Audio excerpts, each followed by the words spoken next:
पूर्व अनुभवों के आधार पर हम भविष्य के सुख दुख की कल्पना करते हैं। भविष्य के दुख को दूर करने के लिए हम आज योजनाएं बनाते हैं। पूर्व अनुभवों के आधार पर हम भविष्य के सुख दुख की कल्पना करते हैं। क्या अपनी जिंदगी को सिर्फ जीवन के योग्य बनाना ही सफलता का एकमात्र मार्ग है? जरा स्वयं विचार कीजिए। जीवन का हर क्षण निर्णय का क्षण होता है।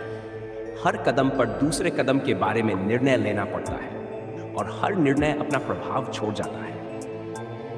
आज लिए गए निर्णय भविष्य में सुख या दुख को निर्मित करते हैं, अपने परिवार के लिए भी, आने वाली पीढ़ियों के लिए भी। जब कोई दुविधा सामने आती है तो मन व्याकुल हो जाता है, अनिश्चितता से भर जाता है। निर्णय का वाक्षण एक युद्ध बन जाता है और मन बन जाता है युद्ध भूमि। अधिकतर निर्णय हम दुविधा से बचने के लिए नहीं, बल्कि सिर्फ मन को शांत करने के लिए लेते हैं। पर क्या कोई दौड़ते हुए भोजन कर सकता है? नहीं।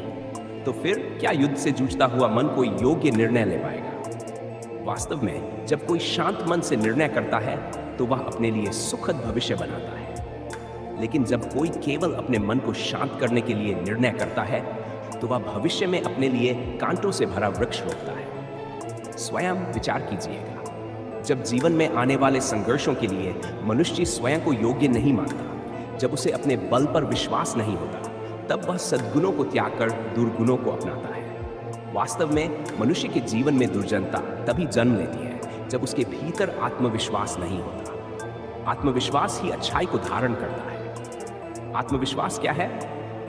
जब मनुष्य ये मानता है कि जीवन का संघर्ष उसे दुर्बल बनाता है तो उसे अपने ऊपर विश्वास नहीं रहता। वह संघर्ष से पार जाने के बजाय संघर्ष से छूटने के उपाय खोजने लगता है। लेकिन जब वह समझता है कि ये संघर्ष उसे अधिक शक्तिशाली बनाते हैं, जैसे व्यायाम से शरीर की शक्ति बढ़ती है, तो हर संघर्ष के साथ उसका उत्साह भी बढ़ता है।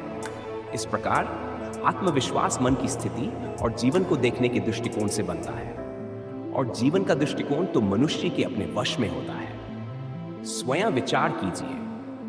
पिता सदा अपने संतान की सुख शांति की कामना करते हैं, उनके भविष्य की चिंता करते रहते हैं।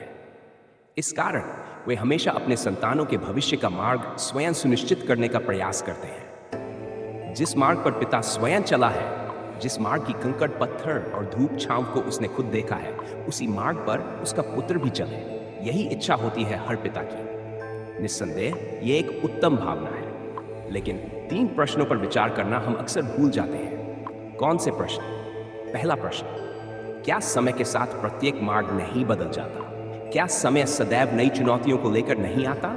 तो फिर बीते हुए समय के अनुभव नई पीढ़ी को किस प्रकार लाभ दे सकते हैं? दूसरा प्रश्न, क्या हर संतान अपने माता पिता की प्रतिकृति होती है?